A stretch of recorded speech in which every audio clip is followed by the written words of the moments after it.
In this tutorial, we will cover how to use the Remove Duplicate Rows node. As the name suggests, this node removes duplicate rows by comparing the value in each row to all other rows in the selected column or columns. If multiple rows are selected, the value in all selected columns must match for the row to be considered a duplicate. Here, in the node configuration pane, the first thing we need to do is to decide the order. This option determines which of the duplicates will be kept, either the first duplicate found or the last duplicate found. Next, we can select the columns in which we want to compare the values.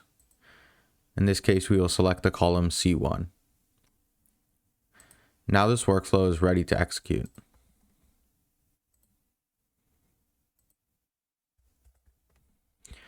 Here, in the execution page, we can see that this dataset has duplicates of values in the C1 column of 1 and 4.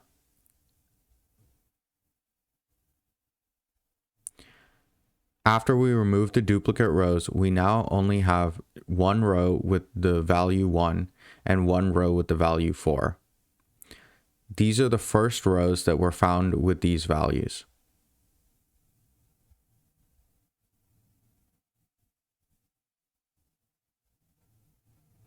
Thank you for listening.